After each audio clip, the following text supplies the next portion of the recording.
Chisomaga Lemibo, and I'm a senior at Bishop Edward High School. Hello, everyone. My name is Sophia Gonzalez. I'm also a senior attending Bishop O'Dowd High School, and I'm a part of this year's eco-leadership team, but more on that later. Hi, my name is Joe. I'm an alumni of Bishop O'Dowd High School. I graduated this year, and I'm currently attending UC Davis for conservation biology. Yeah, so before we get into the presentation, we want to do a quick little activity. So I want you to close your eyes and imagine this scene. It's almost time to get ready, and you slowly start doing your morning routine. As you step out, you take a breath of the crisp air, and you realize something's not right. You're forgetting something, your mask. For many of us, this has been a reality for the past 6 months. However, in this scene, the year isn't 2020, it's 2018. The wildfires in California have polluted the air, making it hard to breathe. And this is what life has been like for some part of the fall every year for students in California. The climate crisis isn't some far off threat for us anymore. We're confronted with it every year. You can open your eyes now.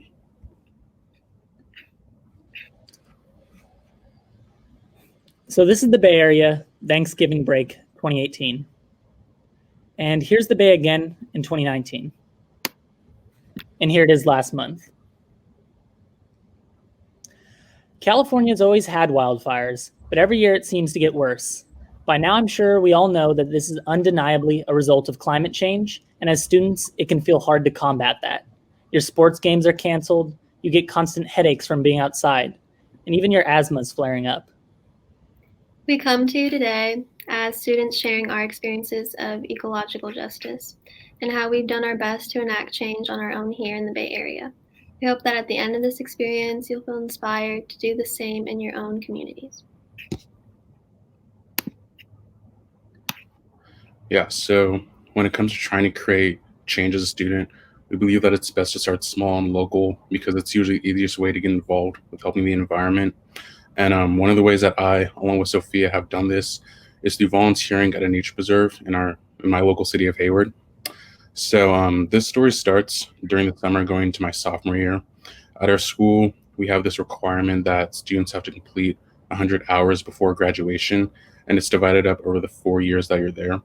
So during the summer before my sophomore year, I was looking for a service opportunity. However, I wanted to do something where the work would be meaningful and I could create a personal connection with the people I worked with. And that's when the opportunity to volunteer at the Hayward Shoreline Interpretive Center came up, and I immediately jumped at the chance. For those of you who don't know, the Interpretive Center is a nature preserve in Hayward, California that focuses on the surrounding marshland in the area. Their whole mission is to provide a space for people to form meaningful connections with nature and really just appreciate the local environment. And they do this through like different events and activities. And one of the events that I volunteered at, along with Sophia again, were their summer camps where they teach a variety of different skills to kids. And Sophia's going to go more in depth about what went on during these camps. Yeah, so I was able to find this opportunity through my school. Like Chisholm said, each year the service project coordinators put together this really big list, advertising just a bunch of places where students can do their service hours. My main focus was working with kids, so when I found out about the Hayward Shoreline Interpretive Center, I was really excited. I moved around a lot growing up, all areas respected to the Bay. I've lived in Hayward and cities right next door, but it doesn't take much to see that there's not a whole lot of access to nature. The city of Hayward is situated in a heavily urbanized area. The Interpretive Center itself lies on the very tip of the industrial area of Hayward, which is crazy to think about because you have the Shoreline Trail on one side and this strip of warehouses and factories on the other. The thing that struck out to me was that this organization didn't offer your regular and basic summer camp. When I went in for the interview, I quickly learned that they combined arts and crafts with learning about nature and the environment around them. I remember when I was younger and when my mom would sign me up for camp, it was usually playing outside, either in a game of horse or soccer on the field, and then coming in for lunch and then going back outside, just really repetitive. I saw this as an opportunity to help the campers establish that connection to nature that I didn't have at their age. The Hayward Shoreline Interpretive Center also had these really cute names for the different age groups, inspired by animals native to the bay. So bay shrimps and shore crabs for the younger ones, sandpipers and marsh hawks were for those in between, and then peregrines were for the oldest of the kids. I had a great time throughout the duration of my summer and felt like I made a special bond with each kid I worked with. I noticed that it's easier for children to have role models, so I felt a particular responsibility in showing a good example of what it means to be a steward caring for your environment. Luckily, this volunteer opportunity turned into a job for me. My title was a junior naturalist, and I worked there on the weekends for the next 2 years. I worked a lot with the fish and teaching the public how to spot these creatures like leopard sharks and bat rays. Unfortunately, the center shut down due to COVID. But with everything I learned over those years, I don't think I could have learned anywhere else. The work environment was unique in the sense that I had the chance to create these strong relationships with my former coworkers, and even after my time working there, I'm still able to call my ex-boss if I want to plan or host an event for my school. It was at this point where it sparked my interest in ecology for me. So following my time there, Chisholm and I both got the opportunity to be invited to this program called the Intercultural Conversations Project, organized by Bioneers. Bioneers is a local nonprofit organization focused on solutions to environmental injustices. We spoke with teenagers from across the country, both native and non-native. This started off as talking circles where we were learning from authentic sources. We talked about the importance of water, the use of mascots, and racism towards Native Americans in school. I joined because I wanted to gain more knowledge on indigenous culture, and I also thought it was a really good opportunity for ODOWD students to expand their networks and connections with students from other schools. It was also during this time that we both met Joe and began to really get to know each other. So yeah, the second part of this program was actually we got to go to the reservation, and that was really unique experience. We got to go to the Navajo Reservation and the Hopi Reservation because the Hopi Reservation is like inside the Navajo Reservation. It's completely surrounded by it. While we were on the reservation, we tried to create a safe space. That was the first thing we did. It was a lot of building personal relationships, more talking circles, and cultural interchange. There were a bunch of different groups there. There were people from Georgia, Louisiana, California. There was an urban native group from Oakland, and there were, of course, youth from the reservation as well. You really started to notice little differences between us, but honestly, like, we played Uno. We did like very normal, things that you do when you hang out with your friends, because we kind of all felt like we were pretty much the same. There were only little differences, like the signs on the reservation. Some of them were in Navajo, or like where we stayed, which was the local college. A lot of the dorms are circular because they have this like central point for gathering. And it was just little things like that where you noted like cultural differences. There's a huge emphasis on helping and respecting elders in the Navajo culture. And that was like a really big theme for the whole trip, was talking about reconnecting with the sacred.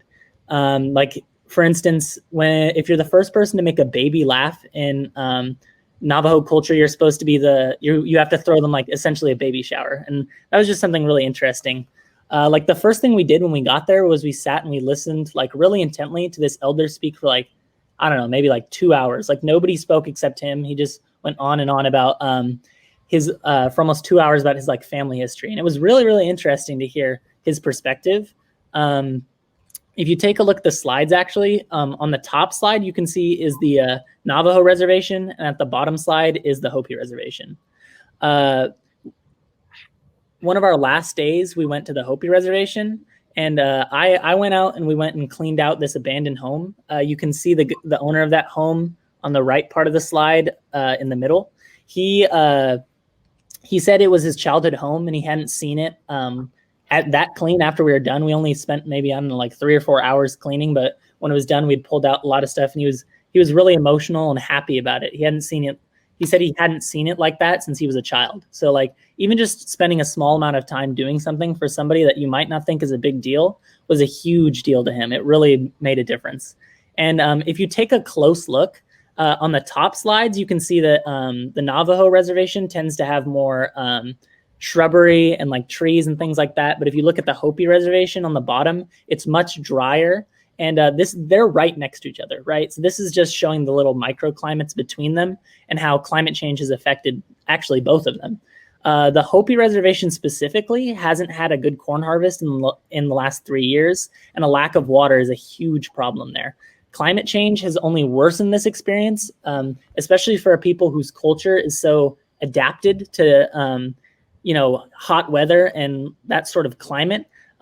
It's insane to think about what has happened in the past few years. And it's really easy to think of climate change as something that's far away and doesn't really affect people. But if you look just at the Hopi reservation and you went and met those people like we did, you would really understand that that climate change is a modern problem, but there are plenty of indigenous solutions that we could apply to our everyday lives.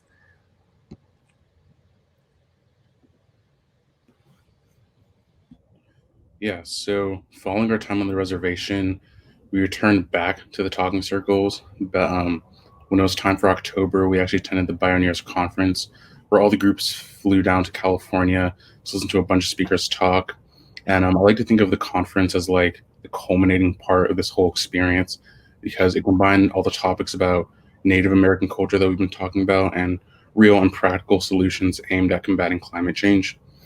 We listened to a lot of inspiring speakers, like this woman in the bottom corner named Heather McTeer Toney, who was her town's first African American female mayor, and she became the administrator for the southeast region of the EPA. And then there was Ruby Chimerica, who's this woman in the upper corner, and she talked about her life as a Native American growing up and how she's like overcome struggles and challenges while giving an authentic presentation of like Hopi culture and its traditions.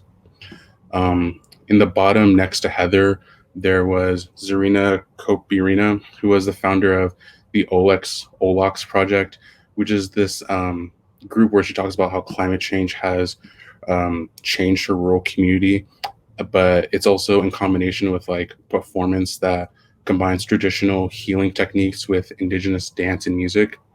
And then on the top again, we have Isha Clark, who was a high school student like we are, who works with this group called Youth vs. Apocalypse, which is all about mobilizing students for climate justice. And like I said, all the groups flew down from California. So we spent a day on the beach, and for many of the kids, it was like their first time on a beach or even just seeing the ocean. So the conference was just another really good way to strengthen our connections and build upon what we formed on the reservation. And it was good to hear from all these people, but the whole point of the experience was to take back what we had learned and bring it back to our own school community. So once we got back to school, we made presentations similar to this one about how to be a better ally to those of Native and Indigenous backgrounds, and educating our peers on how to help support others who have been more marginalized.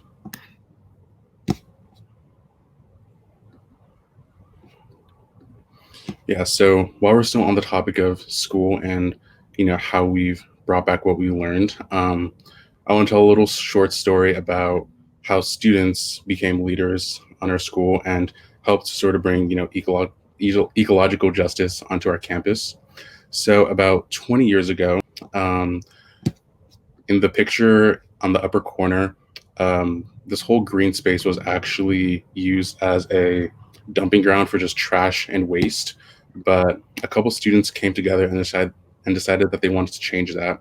So they pretty much brought in teachers, other students, and volunteers, and they cleaned the entire hillside that was once used for waste and garbage and turned it into a place that we like to call the Living Lab.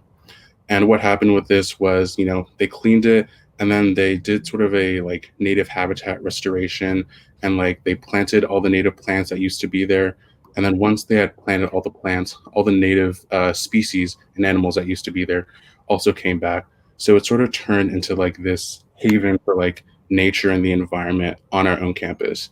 And after a few years, the students decided that they wanted to build upon what was done and they incorporated a garden and also a space to house animals like chickens and rabbits. So yeah, now the hillside that was once a landfill is a place where students have class, volunteer, and form meaningful connections with the environment. And it's basically become a big part of our school community to the point where the whole freshman science class is just devoted to learning about the environment and spending time there. It's also used for service learning and volunteering, and even non-science teachers hold class there sometimes. And the most special part of it is that a brand new leadership group has formed as a result of its creation.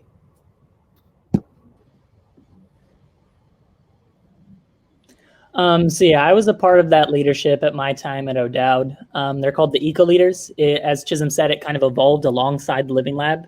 As an Eco Leader, we had a bunch of different responsibilities.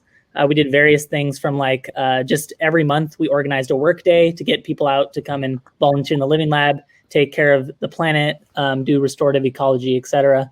But we really tried to bring in that ecological aspect to just everything on campus. Like, for instance, we went to the Thanksgiving Mass. You can see in one of the bottom photos, we brought a bunch of various fruits and vegetables from the Living Lab to this Thanksgiving Mass, which we were having, kind of to just as a offering, as well as we did like a tree planting for Anacostia. If you look down in the bottom right, one of our students who was really fond of the Living Lab, unfortunately lost her life. And every year since then, her family has donated trees for us to have a sort of spiritual gathering and planting of trees for the people that we've lost that year. And it's become a really big thing at our school. And it's definitely one of the most weirdly positive events that we have.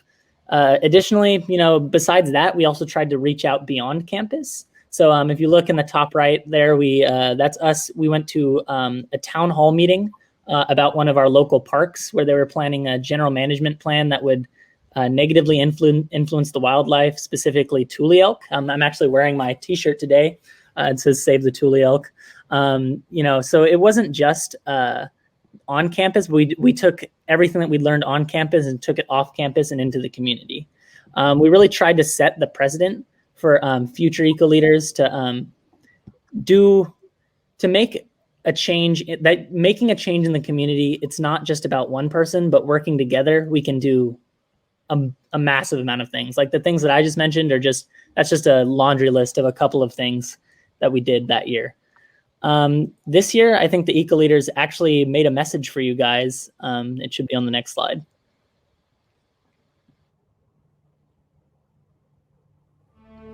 The Eco Leadership Team is an empowered group of seniors who take action to bring forward an environmentally stable, just, and resilient community at O'Dowd and beyond. Eco leaders strive to promote a culture of sustainability, spread awareness of environmental injustice, and provide students the tools needed to create the world they want to live in. The Eco Leadership Team of 2021 is called to be uniquely flexible and adaptive in the face of unexpected challenges. In order to ensure the health and safety of all, we will be prioritizing student engagement in the following ways.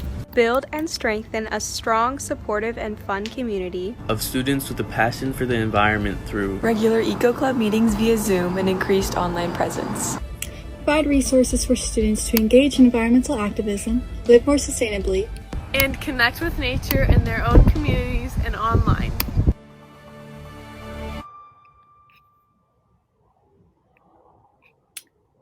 Yeah, so that was our new and improved mission statement for this year's Eco Leaders. As a current member for this year's team, this has been something I've looked forward to since my first semester junior year.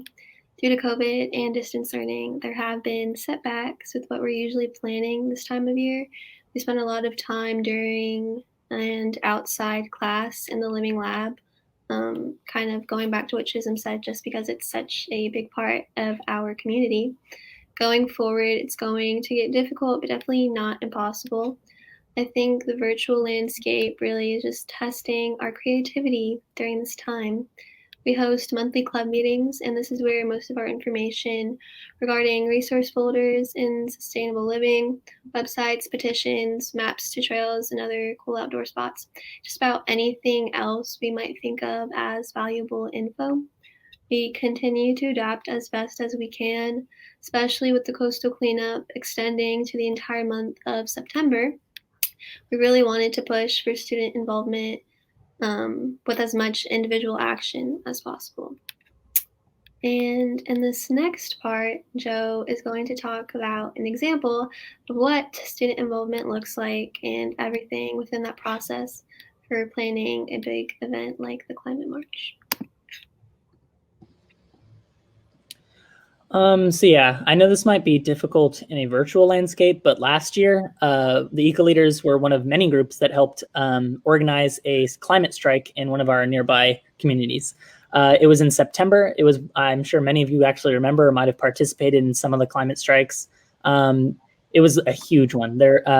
So basically what we did was, the first thing we did when we were like, okay, we want to participate in this, is we want to make sure that we get people from a bunch of different backgrounds together. We talked to the other leadership groups on campus, one of them being Solidarity in Action, which actually was a result of this conference. A couple years ago, students from our school went to this conference and were like, saw a bunch of speakers, were inspired, and like, how can we bring this back to campus? And they created a leadership group focused on social justice called Solidarity in Action.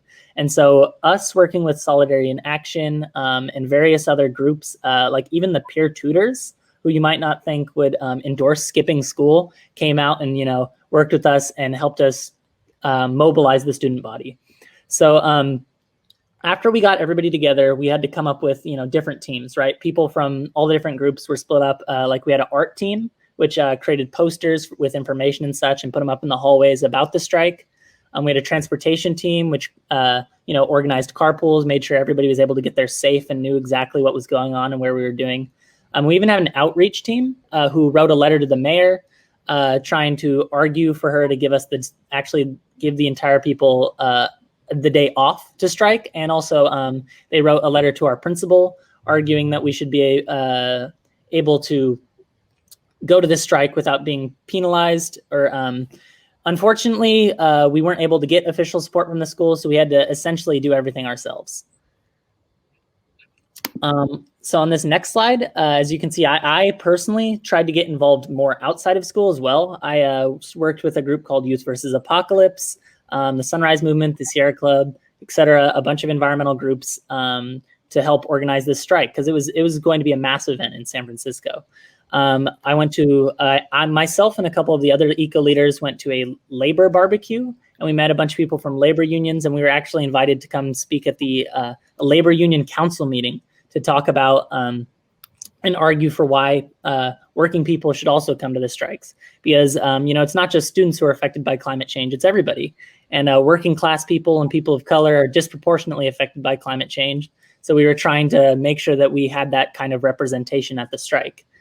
After all this work and everything that we'd done, eventually we were able to get actually a third of the student body at our school didn't show up for school that day. So hopefully most of them were at the strike.